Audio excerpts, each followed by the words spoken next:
Primer libro de Samuel, capítulo 22, la matanza de los sacerdotes de Nob.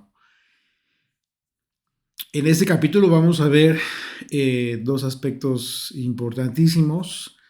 Por una parte vamos a analizar el lugar de refugio a donde se fue David y por otro lado este evento impresionante eh, de la matanza de los sacerdotes por parte de Doeg, un extranjero, pero bajo las órdenes de un israelita, del rey, nada más y nada menos que del rey de Israel. Dice desde el versículo 1, yéndose luego David de allí, huyó a la cueva de Adulam, y cuando sus hermanos y toda la casa de su padre lo supieron, vinieron allí a él. Y bueno, aunque se describe el lugar como la cueva de Adulam, en realidad, de acuerdo a los hallazgos arqueológicos, se trata de una villa antigua de Israel, en donde se encuentran varias cuevas. Y a este lugar se le identifica como el lugar de refugio, que es lo que significa. Y la ubicación es, según los arqueólogos, bueno, se encuentra aproximadamente a 24 kilómetros al sudeste de Jerusalén, cerca del Valle de Elá. Ustedes recuerdan el Valle de Elá, donde se dio aquella batalla hacia el sur de Bet Shemesh, cerca de la casa cerca de este lugar de donde se dice que David mató a Goliat. Así es de que el pasaje nos dice que además de su familia, además de la familia de David, se encontró con mucha gente fue a buscarlo a este lugar, en este lugar de reposo, Adulam. Y las escrituras describen dos salmos que de acuerdo a los títulos de estos salmos, David los escribió en esta cueva. El primero, el Salmo 57, es un miktam, es un poema que escribió David en este lugar en donde él expresó a través de este salmo su corazón, un corazón afligido y humilde delante del Señor. Dice, vamos a leerlo. Te invito para que me acompañes ahí en el Salmo 57, verso 1. Vamos a leerlo todo. Son salmos pequeños. Dice, ten misericordia de mí, oh Dios, ten misericordia de mí, porque en ti ha confiado mi alma, y en la sombra de tus alas me ampararé, hasta que pasen los quebrantos. Clamaré a ti, Altísimo, clamaré al Dios Altísimo, al Dios que me favorece.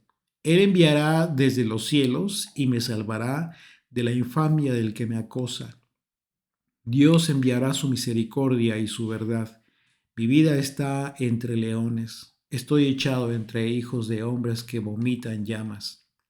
Sus dientes son lanzas y saetas y su lengua espada aguda.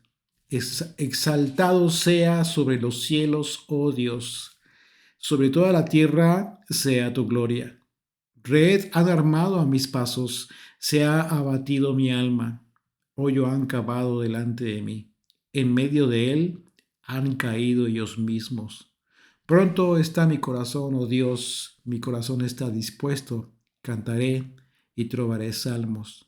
Despierta, alma mía, despierta, salterio y arpa, y levantaré de mañana.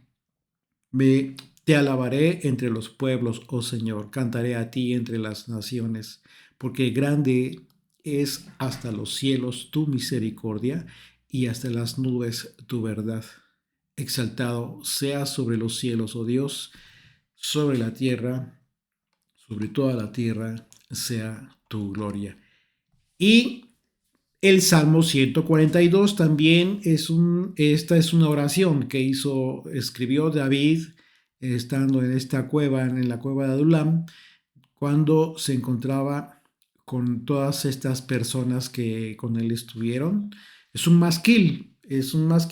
Un poema didáctico y expresa el corazón desanimado de David, pero por otro lado también un corazón que clama al Señor por su misericordia. Dice el Salmo 142.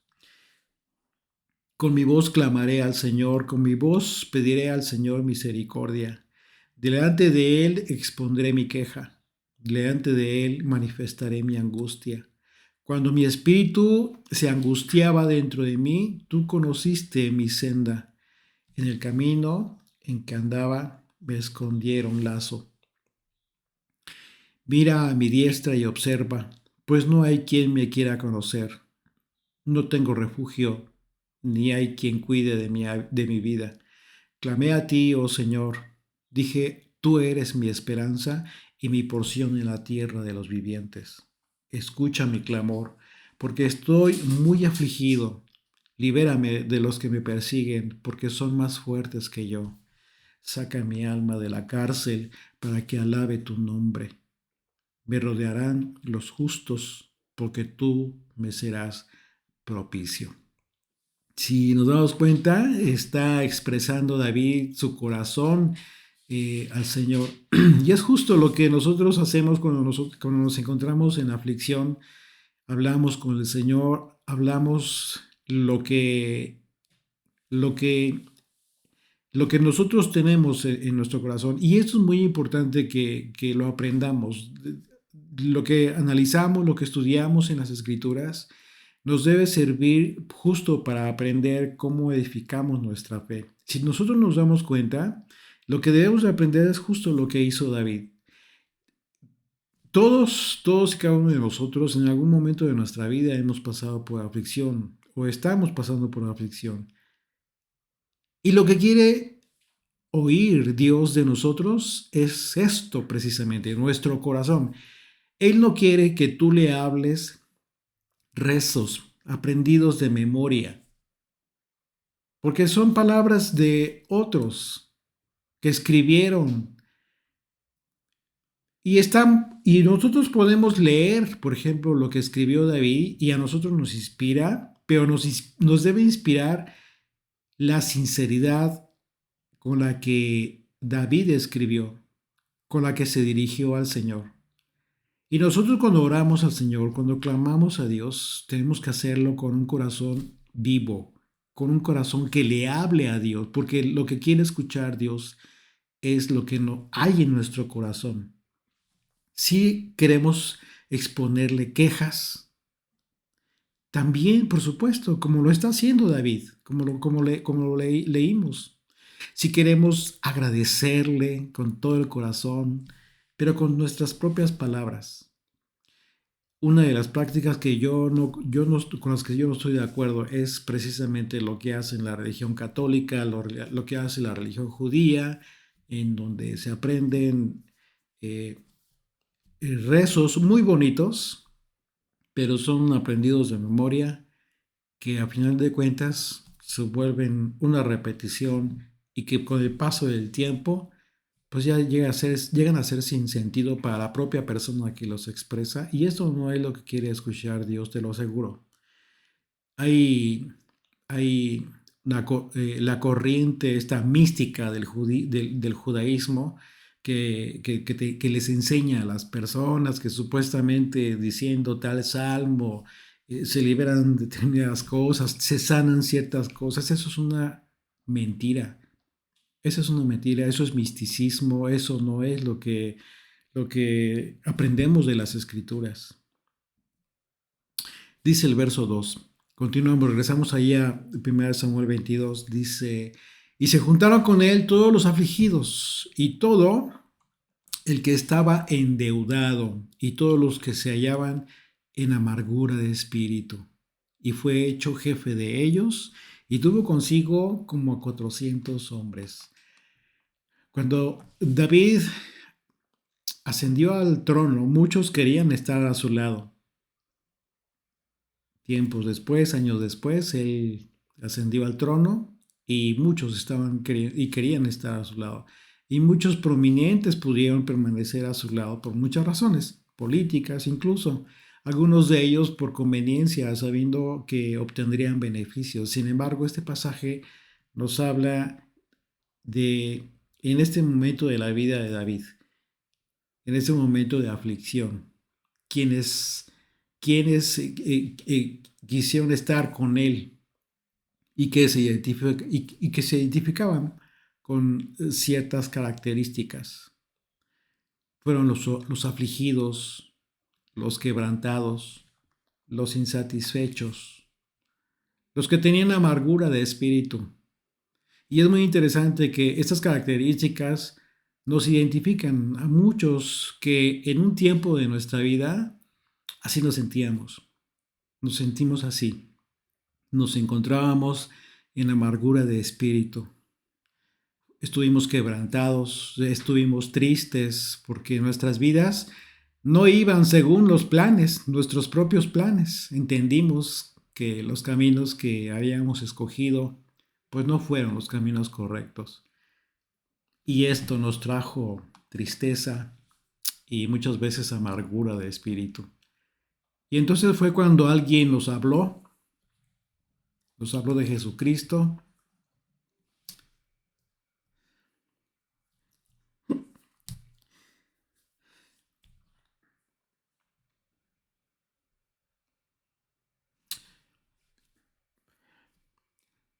Y nos dijeron que necesitábamos de Él, que necesitábamos a alguien que restaurara nuestras vidas quebrantadas. Perdónenme. Que aliviara nuestra amargura de espíritu. Y después entendimos que Él había venido por nosotros, que había venido por los afligidos, por los endeudados, por todos aquellos que creíamos que por causa de nuestros pecados ya no tendríamos ninguna esperanza. Pero decidimos creer en esa esperanza. Y nos reunimos con Él. Y nos reunimos con Él y decidimos seguirle.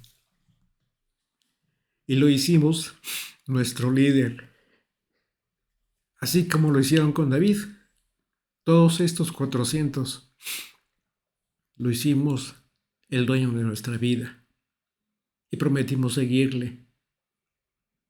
De la misma manera que estos 400 endeudados y afligidos decidieron reunirse con David en aquella cueva de refugio.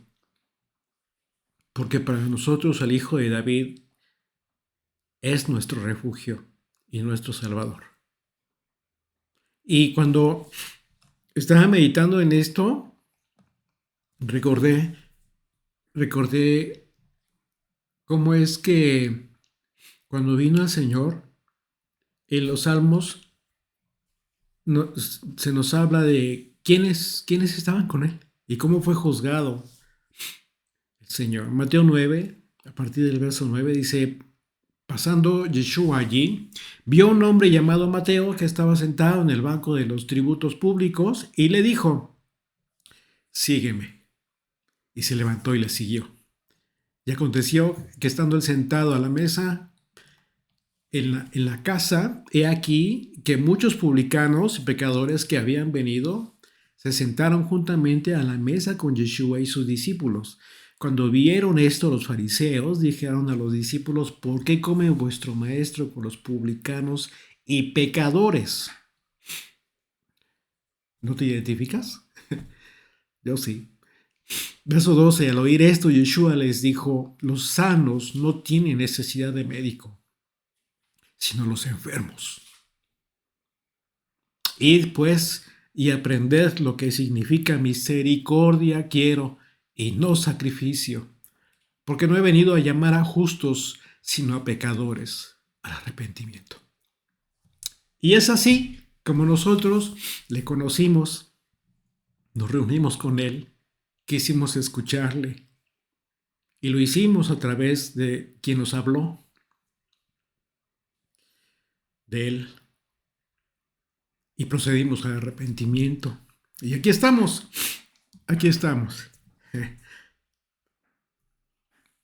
así como David, así como con David, muchos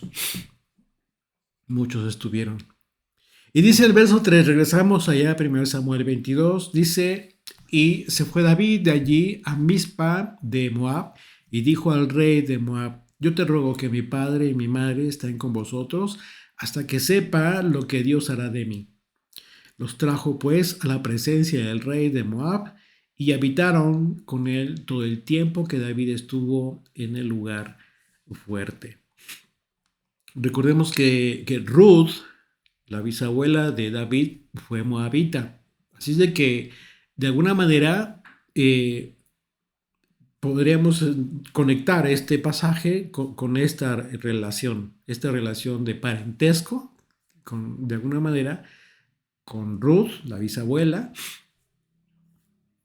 eh, y por otro lado, también por estrategia de seguridad, porque Moab era enemigo de Saúl, de modo que Saúl no iba a buscar a David o a sus padres en ese lugar, en Moab. Y por otro lado, el pasaje describe pues cierta incertidumbre por parte de David acerca de su destino, una prueba más del gran camino que aún debía recorrer David en el fortalecimiento y edificación de su fe. Dice el verso 5. Pero el profeta Gad dijo a David, no te estés en este lugar fuerte, anda y vete a tierra de Judá. Y David se fue y vino al bosque de Jared. A pesar de todo, a pesar de todas las aflicciones y el temor, por supuesto, que tenía David, eh, recibió el mensaje del profeta y, y el consejo fue salir de este lugar de confort en el que se encontraba David. ¿Por qué? Bueno, porque y lo envía a las ciudades de Judá, porque en un momento dado las ciudades de Judá necesitarían de David y de todos los que estaban con él. Entonces todos se fueron al bosque de Jared. Dice el verso 6, oyó Saúl que se sabía de David y de los que estaban con él. Y Saúl estaba sentado en Gabaa, debajo de un tamarisco, sobre un alto.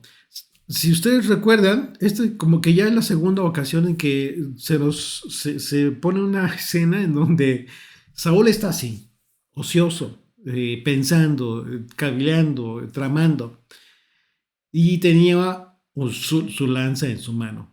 Y todos los siervos estaban alrededor de él. Y dijo Saúl a sus siervos que estaban alrededor de él, oíd ahora, hijos de Benjamín, os dará también a todos vosotros el hijo de Isaí tierras y viñas, y os dará a todos vosotros jefes de millares y jefes de centenas, para que todos vosotros hayáis conspirado contra mí y no haya quien me descubra al oído cómo mi hijo ha hecho alianza con el hijo de Isaí, ni alguno de vosotros que se duela de mí y me descubra cómo mi hijo ha levantado a mi siervo contra mí para que me aceche tal como lo hace hoy. ¿Te das cuenta de todas las sartas de cosas que está diciendo Saúl ya producto de una mente desquiciada y enferma? Saúl como rey de Israel tenía mucho trabajo por hacer, pero su tiempo lo dedicaba a esto, a estar cavilando acerca de cómo matar a David, y ya hasta estaba considerando a sus cercanos como traidores. La condición mental ya de Saúl era tan lamentable que a sus propios soldados de confianza ya los estaba considerando posibles traidores y cómplices de David. Y vemos que Saúl se refiere a David como el hijo de Isaí. Es curioso porque no es la primera vez que leemos esta referencia que hace, que hizo Saúl refiriéndose a David.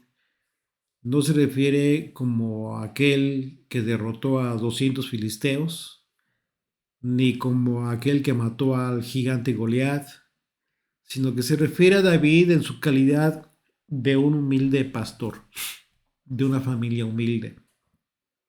hablando de su padre, del hijo de Isaí. Y aunque el propósito de Saúl al referirse a David de esa forma fue para expresar su desprecio, en realidad fue la forma más apropiada con la que se pudo haber dirigido a David. ¿Por qué? Bueno, porque esa es la característica más noble que Dios vio en David para haber sido ungido.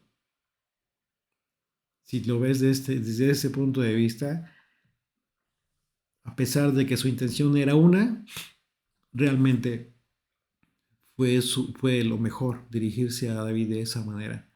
Saúl se quejaba de su hijo también. Sin embargo, Jonatán jamás estuvo en contra de su padre, solo que no compartía su opinión, no estaba de acuerdo en lo que estaba haciendo. Y bueno, dice el verso 9. Entonces Doeg Edomita, que era el principal de los siervos de Saúl, respondió y dijo: Yo vi al hijo de Isaí que vino a Nob, a Ahimelech, hijo de Ahitob, el cual consultó por él al Señor y le dio provisiones y también le dio la espada de Goliat el filisteo. O sea, le dio santo y seña de todo lo que sucedió en Nob.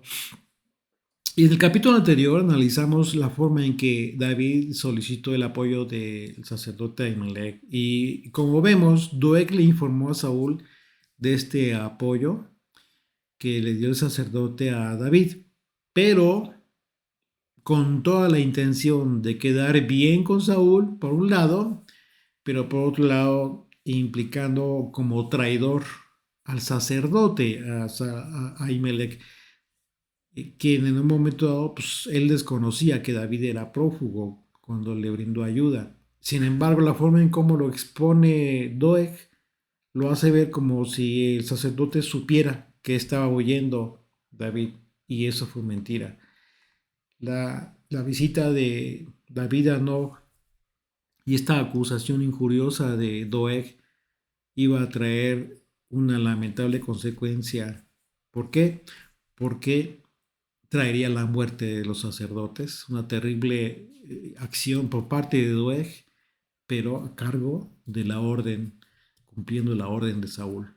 Dice el verso 11, y el rey envió por el sacerdote Ahimelech, hijo de Ahitob, y por toda la casa de su padre, los sacerdotes que estaban en Nob, y todos vinieron al rey.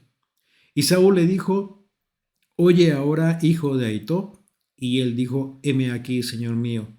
Y le dijo Saúl: ¿Por qué habéis conspirado contra mí, tú y el hijo de Isaí, cuando le diste pan y espada y consultaste por él a Dios para que se levantase contra mí y me acechase, como lo hace hoy día?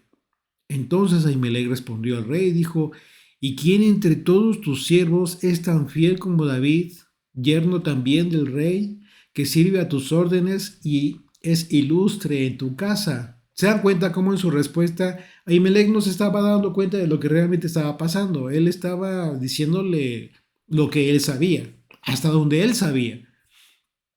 Verso 15. He comenzado yo desde hoy a consultar por él a Dios, pregunta. Lejos sea de mí, no culpe el rey de cosa alguna a su siervo, ni a toda la casa de mi padre, porque tu siervo ninguna cosa sabe de este asunto. Aquí está diciéndole: yo no sé de qué se trata, cuál es el problema, ¿no? Dice: grande o pequeña, yo la desconozco. Las acusaciones paranoicas de Saúl fueron mucho más allá de la realidad. De paso, pues estaba difamando al sacerdote, quien finalmente le dijo al rey que los conocía totalmente, que de las cosas que lo estaban acusando, lo estaba el rey acusando, y solo le dijo pues lo que él sabía acerca de la lealtad de David para con el rey, y que de ninguna manera el sacerdote consultaría a Dios, ¿sí?, para que David obrara en un momento dado contra Saúl, de ninguna manera. O sea, no, jamás haría eso el sacerdote. Y lo más triste de todo es que el sacerdote Ahimelech le dijo a Saúl: ¿y quién entre todos tus siervos es tan fiel como David? ¿Por qué digo que es lo más triste? porque sin embargo, a pesar de esto, David le mintió a él, al sacerdote, diciéndole que estaba cumpliendo una encomienda de Saúl. Pero eso no fue mentira, eso no fue verdad, eso fue una mentira. Nunca David no le dijo la verdad al sacerdote. Nunca le dijo que estaba huyendo del rey. ¿Qué fue lo que le dijo? El rey me encomendó un asunto y me dijo, nadie sepa cosa alguna del asunto a que te envío y lo que te he encomendado. Y yo le señalé a los criados un lugar cierto. Eso lo vemos en el versículo 2 del capítulo anterior. Así de que, pues sí, es triste como que finalmente el sacerdote se haya expresado de esa manera de David, ¿sí? Como alguien tan fiel, tan leal, pero ese fiel y leal del que estaba hablando no lo había sido para con él mismo.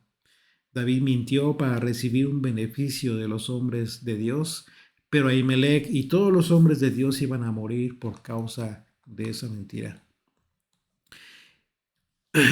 Independientemente de que David hubiera dicho la verdad y independientemente de la decisión que hubiesen tomado los sacerdotes, cuando menos hubiesen estado apercibidos, pero no tuvieron la oportunidad ni siquiera de eso.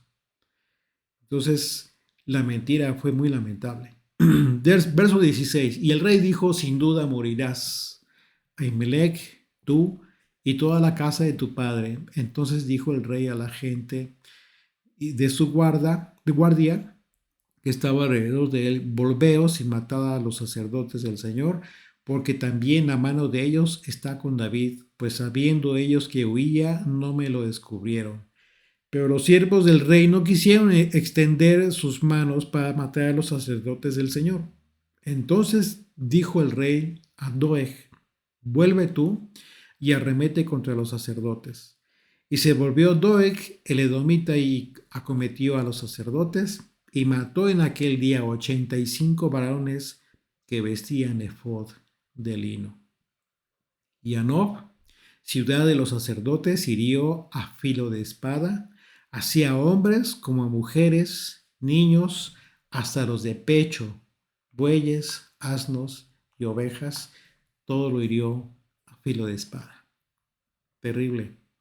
No hubo nada que convenciera a Saúl de que el sacerdote Ahimelech no sabía que David estaba huyendo, que desconocía esto. Solo no quiso escuchar la verdad, ¿sí? Sino que quiso creer lo que él quería. Su sed de venganza lo llevó a mandar matar no solo a los 85 sacerdotes, sino a sus familias, huyendo mujeres, incluyendo mujeres y niños, y esa era la característica de Doeg, un extranjero traidor. A diferencia de los soldados, por supuesto, los soldados con una conciencia todavía diferente que la de Saúl, que tuvieron temor de Dios, ellos se negaron a matar a los sacerdotes. Sin embargo, eso es entendible si recordamos que Saúl también, por otro lado, estaba literalmente endemoniado, porque el espíritu malo que lo atormentaba lo tenía en este estado de muerte espiritual.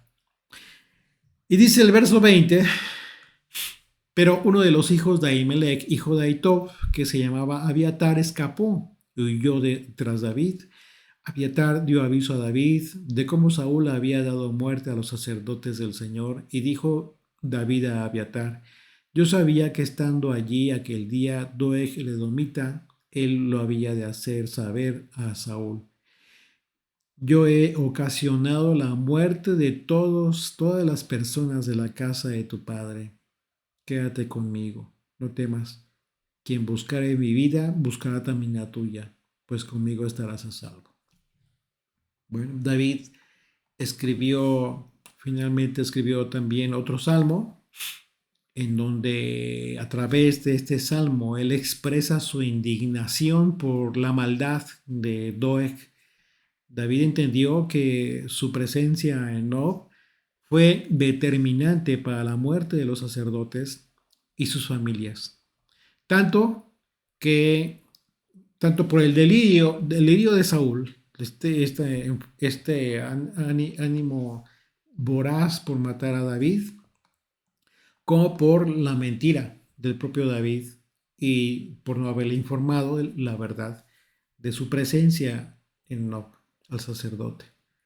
David no podía hacer nada por los sacerdotes que habían sido ya asesinados finalmente, así es que él confesó su culpa a Dios y a través de este salmo confiesa su culpa y pide el perdón del Señor. Dice el Salmo 52: ¿Por qué te jactas de maldad, oh poderoso?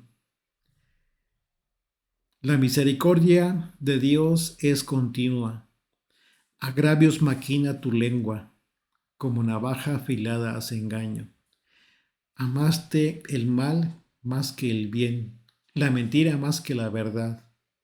Has amado toda suerte de palabras perniciosas, engañosa lengua. Por tanto, Dios te destruirá para siempre. Te asolará y te arrancará de tu morada, y te desarraigará de la tierra de los vivientes. Verán los justos y temerán, se reirán de él, diciendo: He aquí el hombre que no puso a Dios por su fortaleza, sino que confió en la multitud de sus riquezas y se mantuvo en su maldad. Pero yo estoy como olivo verde en la casa de Dios. En la misericordia de Dios confío eternamente y para siempre. Te alabaré por siempre, para siempre, porque lo has hecho así, y esperaré en tu nombre, porque es bueno delante de tus santos. Amén.